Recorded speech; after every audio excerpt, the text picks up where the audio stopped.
So in last class, what we talked about the factors of production, correct? Palampur के लोगों को production करना है, यानी अगर खेती करनी है या कोई भी काम करना है फॉर दैट मैटर, तो उनको कुछ चीजों की जरूरत पड़ेगी, या फिर किसी भी प्रोडक्शन एक्टिविटी के लिए 4 चीजों की जरूरत होती है: land, labour, capital and then knowledge, correct?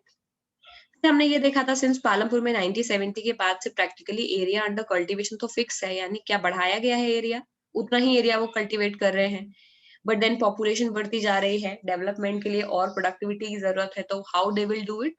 There came a point कि ठीक है मैम, दो तरीका है प्रोडक्शन बढ़ाने का, या तो आप लैंड एरिया ही बढ़ा दीजिए, यानी आगे अभी अगर इतने जमीन में खेती होता था तो इतने में और कर दीजिए, और अगर आपको लग रहा है कि लैंड अवेलेबल ही नहीं है तो उतनी ही जमीन में ज्यादा चीजें उगानी पड़ेगी, यानी प्रोडक्टिविटी बढ़ानी होगी, करेक्ट?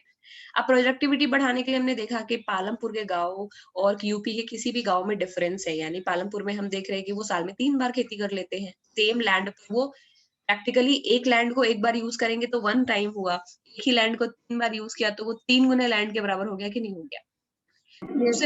उसे बोलते हैं मल्टीपल क्रॉपिंग, यानी पालमपुर वाले एक साल में 3 खेती कर लेते हैं। जितने टाइम में आदि का खेत है और जिया का खेत है, आदि अपने खेत में केवल वीट उगा पाएगा, उतने ही टाइम में जिया वीट भी उगा ले रही, बार्ले भी उगा ले रही है, तेल भी कर ले रही है और शुगर केन भी कर ले रही है। ऑब्वियसली लैंड दोनों के पास बराबर है। ऐसा क्यों कर पा रहे हैं पालमपुर वाले?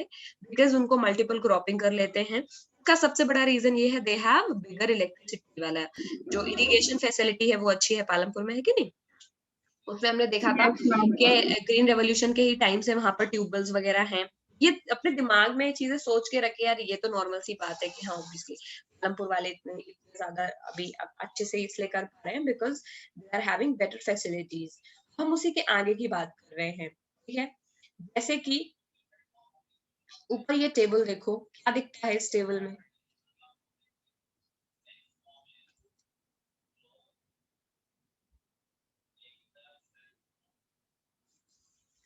ये है कल्टीवेटेड एरिया, यानी इंडिया का cultivated area over the years. 1950 यानी आजादी के तुरंत बाद देखोगे तो केवल 129 दिखेगा, समझ गए? यानी कम था। अभी 2014-15 में कितना हो गया है? 155। बीच का अगर अगर देखना है तो ये देख सकते हो कि मैम 155 आपने बोला, ये तो चलो 50 साल में या 75 ईयर्स में प्रैक्टिकली 30 ही बढ़ा है, लेकिन ये तो 40 तो ये तुरंत ही बढ़ गया था 1999 90 में ही, यानी तब से लेकर के अब तक तो ये कांस्टेंट ही है। यानी क्या एरिया अंडर कल्टीवेशन बढ़ रहा है? No ma'am. नहीं, यानी हमारे पास उतना ही जमीन है, तो ये तो सोचने में भी लॉजिकल है कि जमीन बढ़ सकती है क्या? इसमें मैम लैंड तो फिक्स ही है। हाँ बोलो बेटा, कौन? मैं इशिका बोल रही थी। मैम मेरे बुक में डिफरेंट टेबल दी गई है, लाइक सिर्फ 1950 मेंशन है एंड उस पे 120 कल्टीवेटेड एरिया शो कर रहा है। गलत कर रहा है बेटा, और वैसे भी इसका सिग्निफिकेंस इतना नहीं है, ठीक है? ये केवल समझाने के पर्सपेक्टिव से लिखा हुआ है। इतना बड़ा डेटा कभी भी टीचर याद करने के लिए नहीं होता है 9th में। You just have to get the gist. Gist क्या है? जिस्ट ये है कि मैम आप ये बोलोगे कि मैम आप बात तो ठीक बोल रहे हो, 1990 टेक्निकली आज से 30 इयर्स पहले भी 157 था, अभी 155 है, मोर और लेस सेम ही है। यानी एरिया अंडर कल्टीवेशन तो उतना ही है और पॉपुलेशन इतनी हो गई हमारी, हम खाएंगे क्या? है बात कि नहीं? ये तो ऑब्वियस क्वेश्चन आना चाहिए दिमाग में। हम तो बढ़ते ही चले जा रहे हैं पॉपुलेशन के हिसाब से, चाइना को पीछे छोड़ने वाले हैं हम 2022 में, और हमारा एरिया अंडर कल्टीवेशन एकदम सेम ही है। अब हमारे को, यानी ज्यादा लोग हैं तो ज्यादा खाना भी तो चाहिए। अब ज्यादा खाना चाहिए तो कैसे आएगा? प्लस हमारे को एक्सपोर्ट भी करना होता है, क्योंकि कमाएंगे नहीं तो बाकी चीजें कैसे करेंगे, है कि नहीं? सो उस केस में बताओ, क्या ये पालमपुर का एग्जाम्पल हमारे एक्चुअल सिचुएशन में एकदम सही बैठ रहा है, सटीक? पालमपुर वाले लोगों के पास में भी एकदम फिक्स कल्टीवेशन का लैंड है, ऑल्दो हाइपोथेटिकल विलेज है, बट उन्होंने सेट ही ऐसे किया है so that you get the idea. क्या ये पॉसिबल है कि एवरी टाइम हमारी पॉपुलेशन बढ़ रही है we get the new land और वहां जाके खेती करें? ऐसा हो सकता है क्या? नहीं। No ma'am. Maybe till some time it will be possible.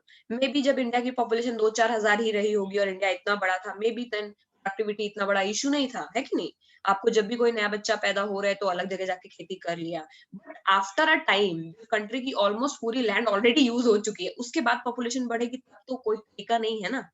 Only way is to increase productivity, correct? उतनी ही जमीन में ज्यादा खेती उगाएंगे तभी होगा, ठीक है? अब इसमें एक स्टोरी सुनो। आजादी मैम के, हाँ बेटा, मैम ग्राफ में कुछ पूछना था। पूछो बेटा। मैम एक टाइम पे 157 भी है एरिया और मैम 156 भी, तो मैम फिर वो कम कैसे हो सकता है और फिर 155 भी है? मैम क्या बेटा कहीं पे सूखा पड़ गया होगा? नहीं नहीं, कुछ टाइम में कैसा होता है ना कि अभी आगे आएगा, ये शायद 10th में है। I let me tell you, अभी किसी जमीन पर तुम खेती कर रहे हो, अचानक से वो फैलो हो जाती है, यानी कुछ टाइम तक वो यूज नहीं हो सकती बिकॉज उसकी सॉइल फर्टिलिटी ऑलरेडी अब्सॉर्ब हो गई है, या फॉर सम टाइम में भी उस जमीन पर खेती ना हो रही हो, या वहां पर कोई बिल्डिंग वगैरह बन गई हो, समझ गए? इट्स मोर और लेस सेम ओनली। अगर ये बहुत ड्रास्टिक चेंज होता है, 150 से 100 हो जाता, तो हम इसको देख करके ये कह सकते थे कि मैम आप लैंड एरिया कम कर दिया, इसका मतलब है डाइवर्जन हो रहा है, लैंड में फैक्ट्रीज वगैरह खोली जा रही हैं, सोसाइटीज वगैरह बनाई जा रही हैं, है कि नहीं? और लैंड का हम लोग खेती के लिए यूज नहीं कर रहे हैं, वरना इतना कम होने का कोई सेंस नहीं है कि नहीं? इतना कम कैसे हो गया? खेती हो रही थी तो। लेकिन अभी मोर और लेस सेम ही है। इतनी बात ये समझ में आई कि जितनी जमीन पर खेती हो रही थी उतनी ही जमीन पर अभी भी हो रही है 30 साल पहले। ओके यानी मैम। हम बढ़ा नहीं सके बिकॉज हमारे पास एक्स्ट्रा लैंड शायद अवेलेबल नहीं है, बिकॉज हमें लैंड और चीजों के लिए भी तो चाहिए, स्कूल के लिए, कॉलेज के लिए, फैक्ट्रीज के लिए, रोड्स के लिए, पार्क्स के लिए। हम ऐसा नहीं कर सकते कि पूरी जमीन में खेती करेंगे, तुम सब पेड़ के ऊपर हो गए क्या? Not possible for us to live, है कि नहीं? कि नहीं, पेड़ पर ही रहते हैं पूरी कंट्री में खेती, तब भी कर देंगे तब भी कम ही पड़ेगा, क्योंकि पॉपुलेशन तो बढ़ते ही रहनी है। ऐसा तो नहीं है ना कि आफ्टर अ वाइल कम हो जाएगा। तो the only reason that we are studying this table is just to understand कि रियलिटी में लैंड फिक्स है और पॉपुलेशन बढ़ रहा है, प्रोडक्टिविटी बढ़ानी ही पड़ेगी अगर हमें ज्यादा चाहिए। ज्यादा पैदावार करने का एक ही तरीका है कि लैंड बढ़े, बट लैंड नहीं बढ़ सकती, तो अब एक ही तरीका बचा कि उतनी ही जमीन में अगर कभी 5 क्विंटल उगता था तो अब 500 क्विंटल उगना चाहिए, correct? तो अब ये कैसे करेंगे? इसके लिए स्टोरी सुनते हैं। लुक देखो, ये जनरल नॉलेज की ऐसे बात है, इंडिया में जितना लैंड अंडर कल्टीवेशन है बेटा, वो काफी ज्यादा है। मतलब वर्ल्ड की और कंट्रीज के कंपैरिजन में हम बहुत एरिया में खेती करते हैं। यानी इंडिया का 45, जितना इंडिया के पास लैंड है उसका लगभग लगभग 50% कल्टीवेबल है, यानी वहां पर खेती हो सकती है, समझ गए? जितना हमारी कंट्री में जमीन है उसके 50% एरिया में हम एक्चुअली खेती कर सकते हैं, हमारे पास इतनी अच्छी लैंड अवेलेबल है, बिकॉज हमारे पास में इतनी रिवर्स है, गंगा है, यमुना है, ब्रह्मपुत्र है, गोदावरी है, एंड सबका बेस बहुत फर्टाइल है, जमीन की दिक्कत नहीं है हमारे पास।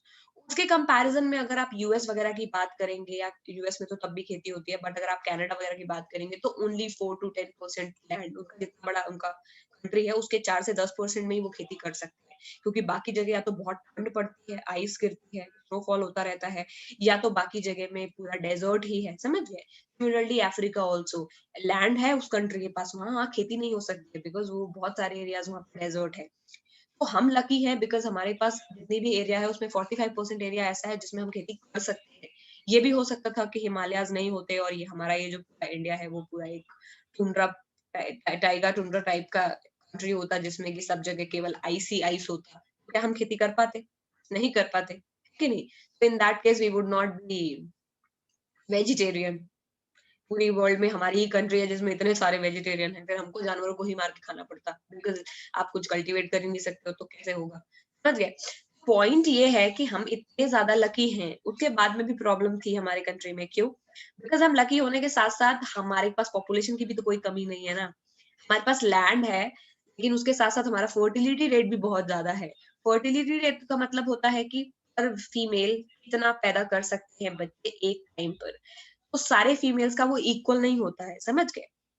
क्लाइमेट पर डिपेंड करता है, जैसे ट्रॉपिकल कंट्रीज में जो लोग रहते हैं उनका फर्टिलिटी रेट बहुत ज्यादा है। यही रीजन है कि इक्वेटर के आसपास यानी इंडिया में, अफ्रीका में, इस तरह की जगहों पर बहुत ज्यादा पॉपुलेशन है, करेक्ट? एशिया में स्पेशली बहुत ज्यादा पॉपुलेशन है, 3/4 of the population of the world is in Asia only, ठीक है? क्योंकि इंडिया और चाइना मिला करके ही थोड़ी मतलब नियरली नियरली 50% है पॉपुलेशन का, 800 बिलियन लोग रहते हैं, उसमें 300 बिलियन तो हम और चाइना मिलाकर ही है, ठीक है?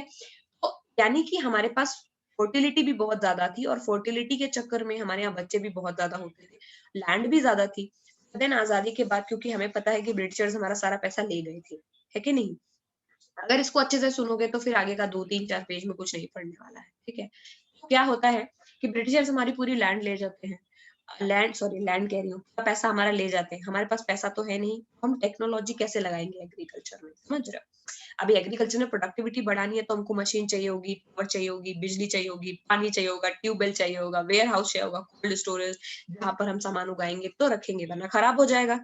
मेटल तो है नहीं ना, क्रॉप तो डिस्ट्रॉय हो जाती है अगर उसको सही से कोल्ड स्टोरेज ना किया जाए। जैसे हम फ्रिज में रखते हैं वैसे ही क्रॉप को भी स्टोर करना पड़ता है ताकि उसमें चूहे ना लग जाए, घुन ना लग जाए।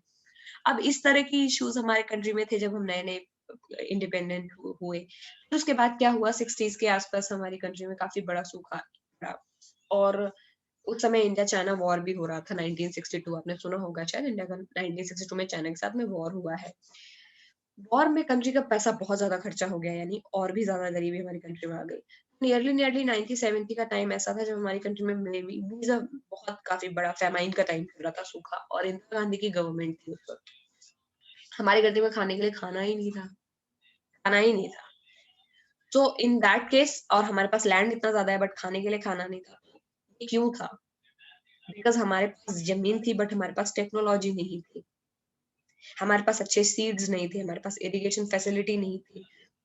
तो हम जिसके पास 50% एरिया ऐसा है जिसमें हम खेती कर सकते हैं, we had to import the wheat. Wheat गेहूँ जो हम अभी इतना उगाते हैं सेकंड ऑलमोस्ट में आज सेकंड है कंट्री इंडिया अपना व्हीट के केस में और पिछले 5 साल से राइस में फर्स्ट है, ठीक है? तो ऐसा नहीं है कि हम कम उगा रहे हैं, अभी हम इतना खाना उगाते हैं कि हमारे लिए सफिशिएंट है। लेकिन 1970 की बात ऐसी थी, कि उस वक़्त हमारे पास खाने के लिए खाना नहीं था और गवर्नमेंट को कितनी शर्म आएगी किसी से भी माँगने में कि हमारी कंट्री में खाने के लिए खाना नहीं है। टेक्नोलॉजी माँगो, स्पेसशिप माँगो समझ आता है। लेकिन किसी से ये बोलो कि हमारे घर के लोगों के पास खाने के लिए खाना नहीं है, मैं खाना दे दूँ तो कितनी बेइज़्ज़ती वाली बात है। और स्पेशली तब जब एक टाइम पे हमको सोने की चिड़िया बोलते थे और हम इतना प्राउड करते हैं कि हमारे पास इतना पैसा था। उस केस में इंदिरा गांधी को यूएस गवर्नमेंट से पैसा लिटरली भीख माँगनी पड़ी कि हमारे कंट्री में खाने के लिए खाना नहीं है। यहाँ तक तो ठीक था। यूएस गवर्नमेंट ने एक गेहूँ है, उस गेहूँ की वैरायटी होती है PL 486 वो भेजी हमारी कंट्री में और वो वहाँ ये जो ये वैरायटी है, ये वो लोग वहाँ पर अपने जानवरों को देते थे। वो वैरायटी इंडिया ने इम्पोर्ट करी क्योंकि हमारे पास इतना पैसा नहीं था कि हम टॉप क्लास गेहूँ इम्पोर्ट कर सकते। ना तो वो और इंडिया और यूएस में कोई इतना भी खाता नहीं है हमारे जैसे, समझ गए? वहाँ पे तो ब्रेड बनता है, कोई रोटी वगैरह नहीं खाता। जब जानवरों वाला गेहूँ हमारी कंट्री में आया और लोगों ने वो खाया तो फिर इंदिरा गांधी को बहुत ज़्यादा धक्का लग गया और उन्होंने ये रियलाइज़ करा कि हम कुछ भी करें सबसे पहले हम किस पे फोकस करेंगे, हम एग्रीकल्चर पे फोकस करेंगे। उसके बाद में वर्ल्ड का ऑलमोस्ट सबसे रिनाउंड रिवॉल्यूशन हुआ एग्रीकल्चर का जिसका नाम है ग्रीन रिवॉल्यूशन। तो ये ग्रीन रिवॉल्यूशन के पीछे की स्टोरी है कि व्हाट हमारे पहले हमारे अहम को चोट लगी देन वी रियलाइज्ड कि नहीं हम कुछ करेंगे then there was a scientist called MN Swaminathan उन्होंने एक सीड की वैरायटी बनाई है सीड की variety I am not completely sure but शायद इसकी टेक्नोलॉजी रशिया से हमको मिली है आई विल चेक इट मुझे याद दिला देना नेक्स्ट क्लास में then I will tell but कुल मिलाकर के somehow in green revolution we got this seed ठीक है and M S Swaminathan was the forerunner in this पूरे प्रोसेस में इंदिरा गांधी की टीम ने मतलब उन्होंने बोला कि पहले एक काम करो एग्रीकल्चर साइंटिस्ट वगैरह से बात करो we need to increase the productivity of land in India हमें अपना ही उगाना पड़ेगा और ये बेइज्जती दोबारा नहीं होनी चाहिए in that case M S Swaminathan and the entire team पूरी जगह पर रिसर्च करके और सब कुछ करके कि हर जगह वैरायटी वगैरह देख करके उन्होंने सीड्स बनाए और उस सीड्स का नाम रखा गया HYV सीड HYV सीड्स का फुल फॉर्म होता है हाई यील्ड वैरायटी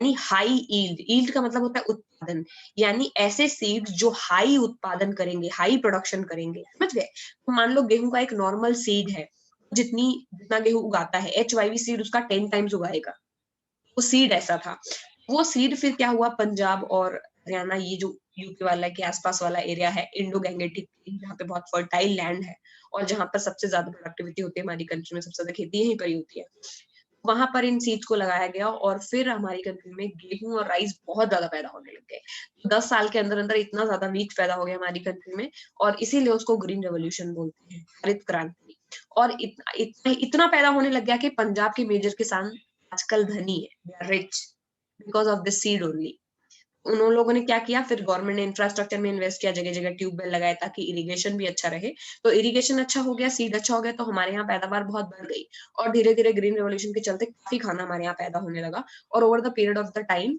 एग्रीकल्चर जो है वो थोड़ा इंप्रूव कर गया यानी हमारी वो कंडीशन नहीं थी जो हमारी कंडीशन एक टाइम पे 1970s में हो गई थी समझ में आ गया इतनी बात तो कंसीडरिंग दिस, ये स्टोरी को अपने दिमाग में लेते हुए अब पढ़ते हैं, ठीक है। रीजन तो ये समझ में आ गया है कि हमको सिंस लैंड फिक्स है तो प्रोडक्टिविटी ही बढ़ानी पड़ेगी। प्रोडक्टिविटी बढ़ाने के लिए फिर क्या और चैलेंजेस थे, let's see. It is important to increase the area under irrigation. Irrigation भी बढ़ाना पड़ेगा। क्यों बढ़ाना पड़ेगा? क्योंकि पौधों को अगर पानी ही नहीं मिलेगा तो क्रॉप्स कैसे उगेगी। और हमारे यहाँ जो मेजर एरिया है around almost all the area is rain fade. Rain fade का मतलब समझते हो? रेन फेड एरिया का मतलब होता है एक ऐसा एरिया जहां पर केवल बारिश से ही इरिगेशन होती है, समझ गए। इसीलिए लोग बोलते हैं ना, जैसे कभी तुम लोगों के दिमाग में एक क्वेश्चन नहीं आया कि हर बार किसान ये बोलते रहते हैं कि इस बार सूखा पड़ गया, बारिश नहीं हुई, अब मेरे खेत का क्या होगा। कभी दिमाग में नहीं आया कि ट्यूबवेल क्यों नहीं लगा लेते तुम? बारिश चाहिए वो ही। लोग गरीब है। हाँ, वो लोग पुअर है। करेक्ट। हमारे यहाँ ये जो बारिश से डिपेंड, क्या हर कंट्री में बारिश हमारे सबके मन के हिसाब से होती है? नहीं, ऐसा तो नहीं है कि हमारी कंट्री से भगवान को दुश्मनी थी कि जब हम आते हैं ना तो क्रॉप लगाते तो वो बारिश नहीं करते और यूएस में करके जाते हैं, ऐसा तो नहीं करते गॉड। हमारी कंट्री वाले लेकिन एक ही चीज रोते हैं, भगवान आपने बारिश क्यों नहीं की, हमारी खेती खराब हो गई। Because we are rain fed. हमारे यहाँ का सिस्टम इरिगेशन का ऐसा नहीं था आजादी के बाद, और अभी भी 40-50% एरिया रेन फेड ही है। अभी भी वहाँ ट्यूबवेल वगैरह नहीं है, क्योंकि अभी भी हम जैसे मिडिल क्लास घर होते हैं वैसे ही मिडिल क्लास कंट्री है। कुल मिला के इतना समझ लो, हम अभी रिच नहीं है। We are like, but we are not poor also. वो गरीबी रेखा से थोड़ा सा ऊपर है, ठीक है। उस केस में हमारे यहाँ स्टार्टिंग में यही था, पूरा रेन फेड था, यानी बारिश होगी तो इरिगेशन होगा, बारिश नहीं होगी तो कुछ नहीं, ट्यूबवेल भी नहीं, बिजली भी नहीं। क्योंकि ट्यूबवेल चलाने के लिए सबसे पहले बिजली चाहिए, क्योंकि ट्यूबवेल जमीन के अंदर से खोद के पानी तब निकालेगा जब उसको चलेगा, और वो चलेगा तब जब बिजली आएगी, और बिजली तब आएगी जब बिजली का तार पड़ेगा, और बिजली का तार पड़ने के लिए पूरा इंफ्रास्ट्रक्चर चाहिए। जहां बिजली बनती है वहां से लेकर के गांव तक तार जाएगा, है कि नहीं? एक छोटी बात नहीं है बिजली पहुंचाना। बिजली पहुंचाए, बिजली आनी भी तो चाहिए। बिजली का तार पहुंच जाए, बिजली नहीं आ रही है, इसलिए बिजली बनते रहने चाहिए हाइड्रो इलेक्ट्रिक पावर प्लांट से। तो ऐसा केवल किसी गरीब कंट्री में हो सकता है क्या कि 5 दिन के अंदर बिजली बनना शुरू हो जाए? सालों लगते हैं इस प्रोसेस में।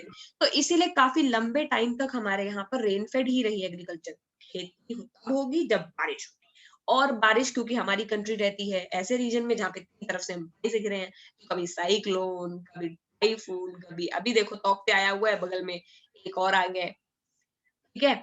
अभी इतने सारे तो और भी चैलेंजेस थे। तो उस केस में हमारी रेन फेड थी, यानी कि कभी सूखा कभी बारिश, कभी इतनी ज्यादा बारिश की फसल सड़ गई। इस चक्कर में हमारी आधी तो प्रोडक्टिविटी ऐसे ही खत्म हो जाती थी, क्योंकि हमारा रेन फेड एरिया था।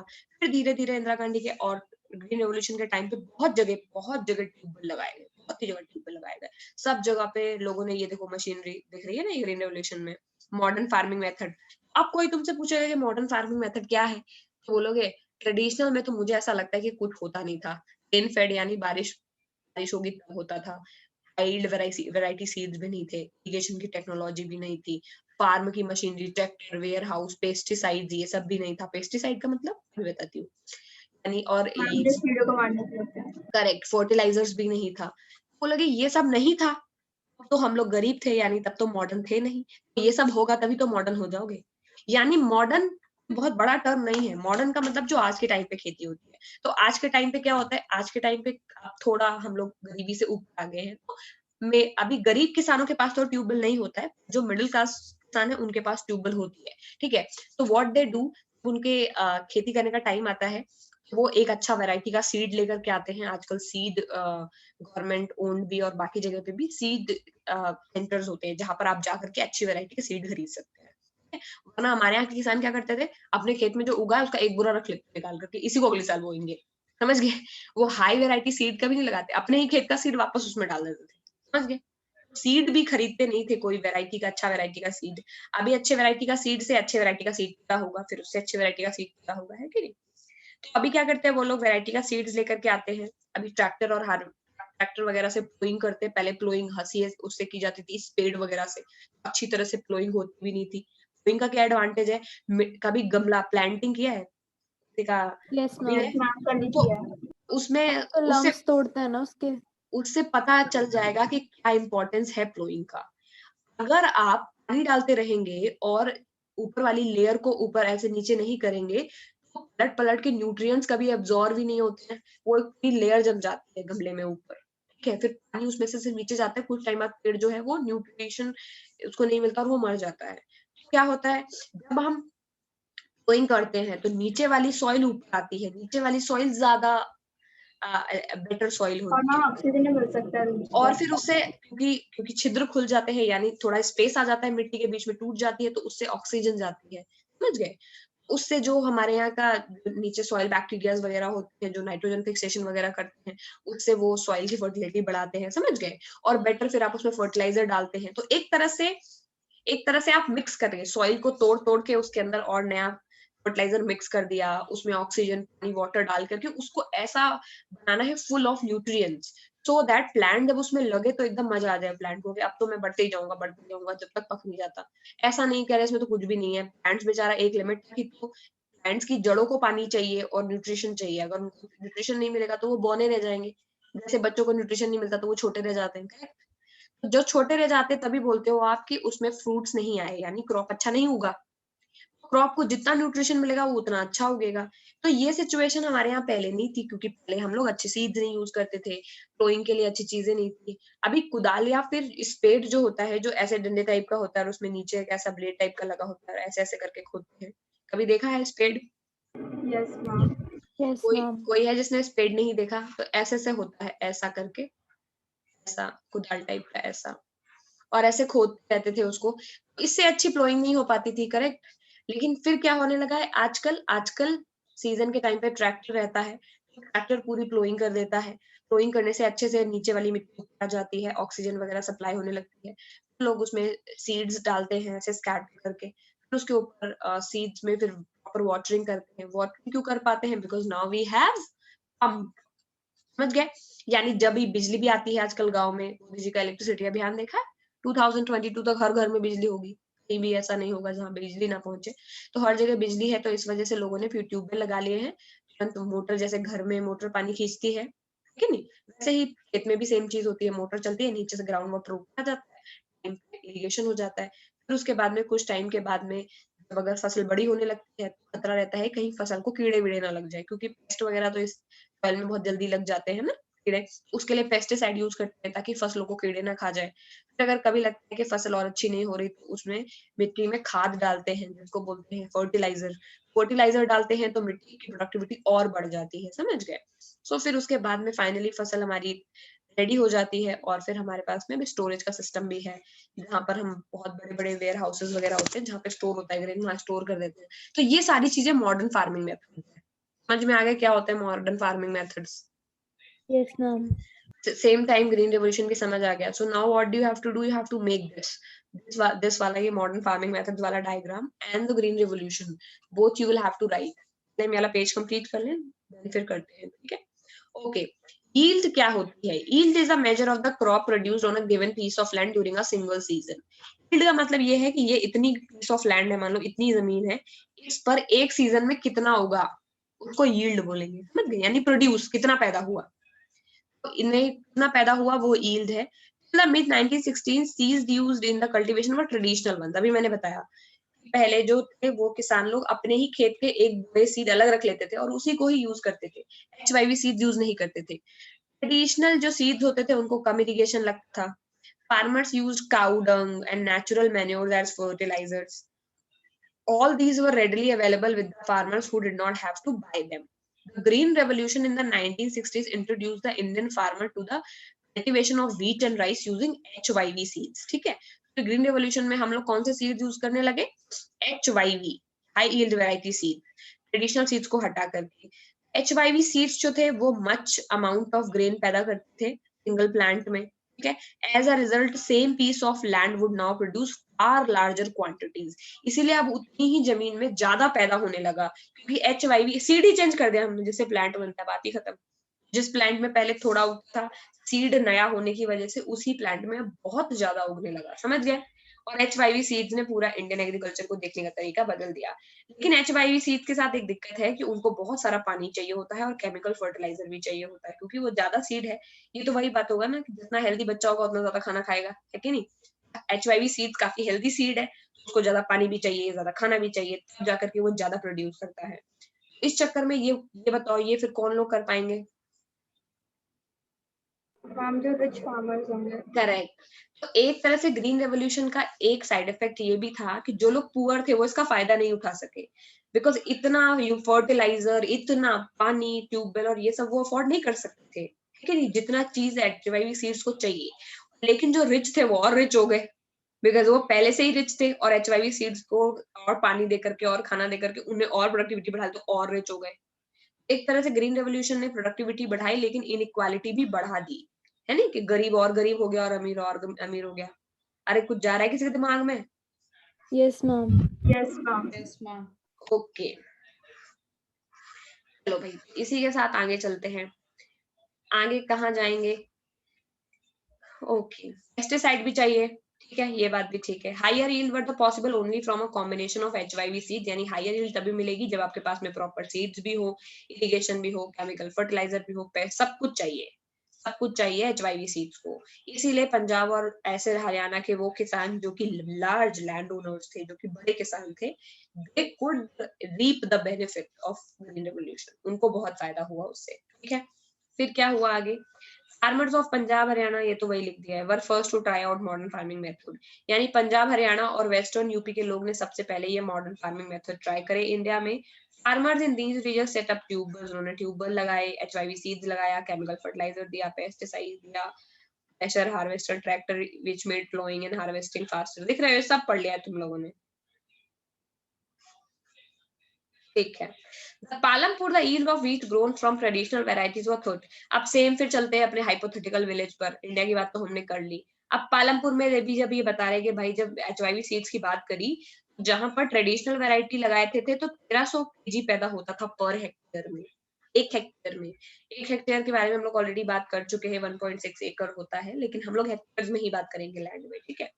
तो ये बोल रहे हैं कि एक हेक्टेयर में जहां 1300 केजी पैदा होता था, एचवाईवी सीड्स लगाने के बाद वहां कितना पैदा होने लगा? 3200 केजी, यानी टेक्निकली 2.5, नियरली 2.5 टाइम, समझ गए, 2.5 गुना पैदा होने लगा, यानी डबल से भी ज्यादा लैंड के बराबर प्रोडक्शन होने लगा, समझ गए।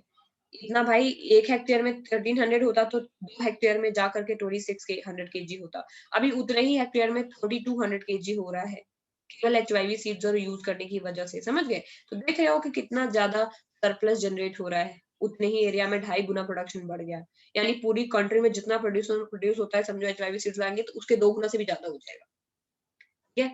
तो 2 गुना से ज्यादा तो काफी होता है, ठीक है।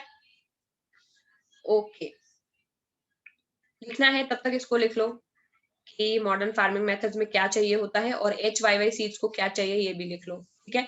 ये वाला डायग्राम बनाओ कॉपी में और देन फिर लिखो कि एचवाईवी सीड्स को क्या चाहिए होता है, तो हाई फर्टिलाइजर चाहिए होता है, हाई इरिगेशन चाहिए होता है, हाई पेस्टिसाइड चाहिए होता है, ठीक है। ये भी लिखो कि only rich farmers of Haryana and Punjab could afford it. तो और ये भी लिखो कि फर्स्ट टाइम ग्रीन रेवोल्यूशन का ये एचवाईवी सीड्स कहाँ ट्राई किया गया था? पंजाब हरियाणा और वेस्टर्न यूपी में, ठीक है। तो इतना पूरा लिखो।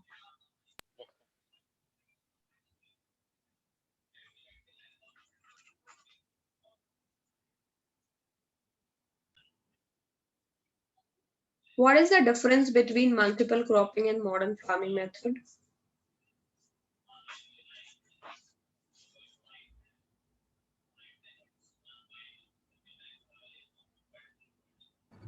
मैम मॉडर्न फार्मिंग में एचवाईवी सीड यूज हो रहे थे। Yeah, and multiple cropping का मतलब क्या होता है? मैम मल्टीपल क्रॉपिंग में हम क्या कर रहे थे मैम, एक ही लैंड पे मैम 3 बार अलग अलग क्रॉप्स ग्रो कर रहे थे, जिससे कि हमारे पास लैंड तो उतना ही है पर ज्यादा से ज्यादा हम क्रॉप उगा पाए। करेक्ट, और एचवाईवी सीड्स की मदद से एक ही बार में प्रोडक्शन काफी ज्यादा बढ़ जाता है, ठीक है। दोनों अलग कॉन्सेप्ट हैं, यानी प्रोडक्टिविटी बढ़ाने का एक तरीका मल्टीपल क्रॉपिंग भी है, यानी कि आप जहां पर एक ही लैंड पर 3 बार उसको यूज करके आप खेती करके उगा रहे हैं। एचवाईवी सीड्स में आप एक बार में ही काफी प्रोडक्शन बढ़ा ले रहे हैं, ठीक है। बट अगर मल्टीपल क्रॉपिंग और एचवाईवी को ऐड कर दिया तब क्या होगा? और बढ़ जाएगी प्रोडक्शन, क्योंकि आप 3 बार भी उगा रहे हैं और ऊपर से एचवाईवी लगा रहे हैं, it will B 9 time, correct. अगर HYV सीड से 3 गुना प्रोड्यूस हो जाता है और 3 बार क्रॉपिंग करने से भी 3 गुना प्रोड्यूस होता है, उसी लैंड को 3 अलग बार यूज किया, खरीफ सीजन में यूज किया, राबी में यूज किया, जायद में यूज किया और 3 बार प्रोड्यूस उसमें से निकाला, तब भी 3 गुना प्रोड्यूस निकाल लिया एक साल में। और HYV सीड्स में एक बार में ही 3 गुना प्रोड्यूस कर लिया। अब HYV को में भी अगर मल्टीपल क्रॉपिंग शुरू कर दोगे, हाँ, लेकिन क्या करना पड़ेगा, और इरिगेशन और पानी देना पड़ेगा और फर्टिलाइजर यूज करना पड़ेगा, क्योंकि लैंड की इतनी प्रोडक्टिविटी थोड़ी ना होती है, लैंड की सॉइल की तो पूरी फर्टिलिटी खत्म हो जाएगी ना, तो इतना ज्यादा क्रॉप उगाओगे तो बार बार फर्टिलाइजर देना पड़ेगा कि नहीं, लैंड के की न्यूट्रिएंट वैल्यू को बढ़ाने रखने के लिए, समझ गए? तो लैंड की फर्टिलिटी को मेंटेन रखने के लिए बहुत ज्यादा यूज करते पड़ेंगे, बट फिर फायदा तो है, मल्टीपल क्रॉपिंग भी कर रहे हैं और HYV सीड भी लगा रहे हैं, तो टेक्निकली 3 बार क्रॉप उगाई और तीनों बार 3-3 गुना उगा लिया, उससे क्या हो जाएगा 9 टाइम्स, कितना ज्यादा बढ़ गया प्रोडक्शन, समझ गए? 9 गुना लैंड के बराबर उगा लिया एक साल में। This is मैम also हाँ मैम जैसे कि पुअर फार्मर्स हैं तो हम्म मैम उन्हें क्या है, मल्टीपल क्रॉपिंग मैम उनके लिए बहुत बेनिफिशियल है, और वो HYV मैम यूज नहीं कर सकते क्योंकि अफोर्ड भी नहीं कर सकते क्योंकि उसमें खर्चा बहुत है। करेक्ट तो करेक्ट मैम वो तो मैम रिच फार्मर्स को तो फायदा हुआ मैम मल्टीपल क्रॉपिंग और HYV से भी, तो मैम कुछ ऐसा नहीं हो सकता कि पुअर फार्मर्स को भी उतना ही बेनिफिट हो लास्ट में? अच्छा एक बात बताओ, क्या कोई ऐसा तरीका जादुई तरीका एग्जिस्ट करता है जिससे पुअर फार्मर को ऐसे ही बेनिफिट हो जाए? फॉर एग्जाम्पल पुराने जमाने में केवल ब्राह्मण्स को पढ़ाते थे, ठीक है, अभी सब चाहते हैं कि जो लोअर कास्ट भी है वो भी इक्वल ही पढ़े। क्या पढ़ाई के अलावा कोई और तरीका है जिससे दोनों इक्वल हो जाएंगे? नो नहीं। मैम। तो क्या तरीका पॉसिबल है कि पुअर फार्मर्स को भी वो सारी फैसिलिटी दी जाए, तभी ही वो इक्वल प्रोड्यूस कर पाएंगे? तो अब वो खरीद नहीं सकते तो क्या ऑप्शन है? मैम गवर्नमेंट सप्लाई करवाए। Simple. ask your question one more time to you and then you will realize कि आंसर तो यही रीजन है कि गवर्नमेंट छोटे किसानों को सब्सिडी देती है कि नहीं देती है कि नहीं? गवर्नमेंट बहुत सारा उनके खेती पर टैक्स भी नहीं है, तो बहुत सारे एग्रीकल्चर प्रोड्यूस पे कोई टैक्स लगता है क्या? नहीं, बल्कि जो जॉब करता है उसको इनकम टैक्स देना पड़ता है।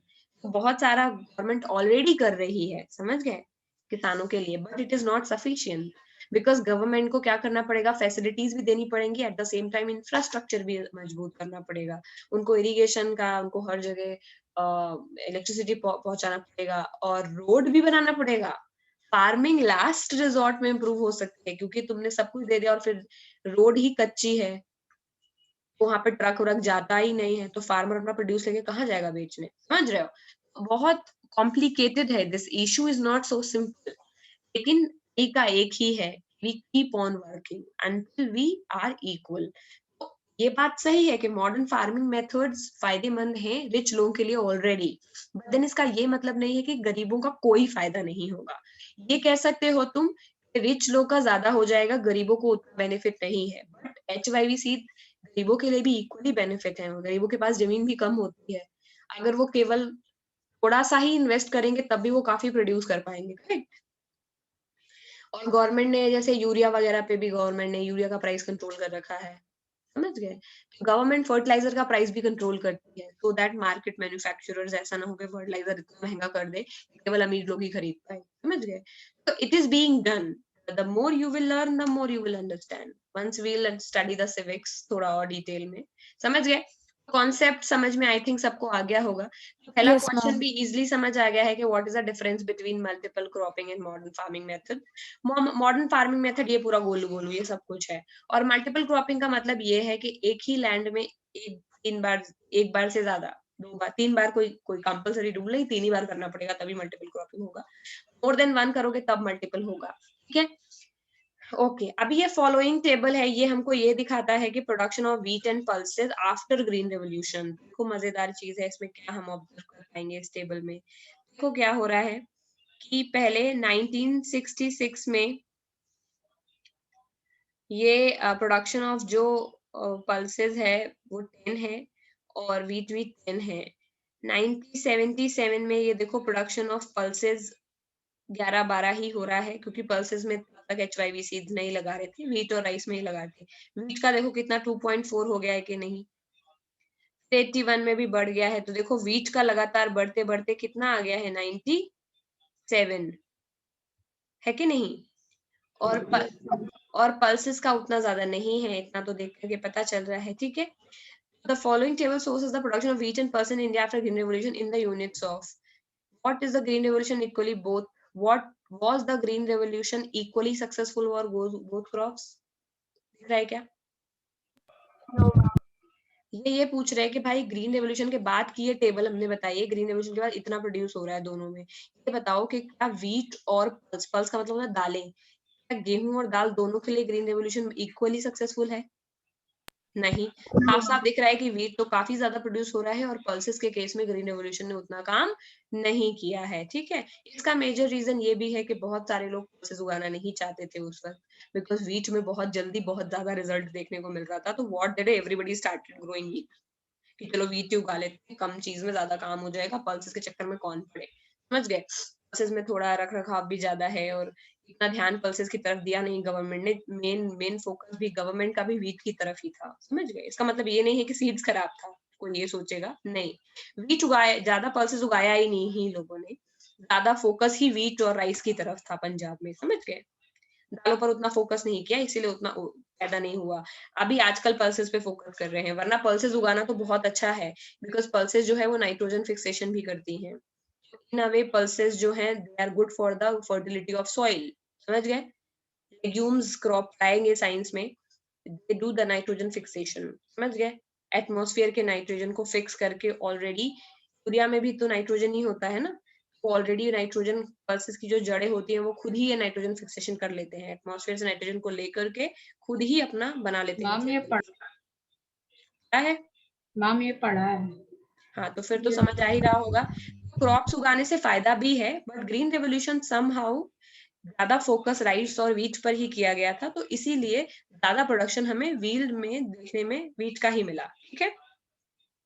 ओके, आगे विल द लैंड सस्टेन। तो भाई एक और एक्टिविटी ये लोग करा रहे हैं, यही करने में मजा आ रहा है, तो मुझे तो समझ नहीं आ रहा है इसमें और क्या पढ़ाऊं। Modern farming method require farmer to start with more cash than before, why? ये तो खुद ही आंसर कर लोगे तुम लोग, पढ़ा है अभी अभी, बताओ क्यों। मॉडर्न फार्मिंग मेथड फार्मर को और ज्यादा पैसे खर्चा करना पड़ता है, क्यों? मैम मैम क्योंकि क्योंकि और पानी मैम ज्यादा उनको बहुत मांगते केयर हैं। भी चाहिए, तो पेस्टिसाइड्स भी डालने पड़ेंगे मैम, तो उसके करेक्ट, लिए भी अलग से। 4-5 पॉइंट तो ऐसे मुंह जबानी याद है कि बहुत HIV सीड खरीदो, उसमें पैसा दो, फर्टिलाइजर का पैसा दो, पेस्टिसाइड्स का पैसा दो, ट्यूबवेल लगाओ। इतना है किसी गरीब के पास? बोले इतना होता तो मैं खेती क्यों कर रहा होता, मैं जाना जाता कनाडा अपना पासपोर्ट लगवा के, है कि नहीं। इतना नहीं है ऑब्वियसली, तो गवर्नमेंट को सब कुछ फ्री देना पड़ेगा। कौन कौन है जो कनाडा जाने की सोच रहा है कोई? बड़े होंगे कनाडा सेटल हो जाएंगे, है कोई ऐसा? मैम कनाडा तो नहीं, साउथ कोरिया जरूर। साउथ कोरिया, लड़कियों को सबको साउथ कोरिया जाना है। ये BTS वाले तुम लोगों के डर से इंडिया ना आ जाएंगे, अब सारे साउथ कोरिया सेटल हो गए, चलो मैम आने वाले हैं। हम ही चले जाते हैं। पता नहीं लड़कियां पागल हो गई हैं, इंडिया की भी क्या, मुझे लग रहा है पूरे एशिया की लड़कियां पागल हो गई BTS के चक्कर में। Should be band. One very funny story, अभी तुम्हारा वैसे भी क्लास ओवर हो गया है, तो लेट्स अभी बाकी हम नेक्स्ट क्लास में करेंगे, ठीक है। This is almost over.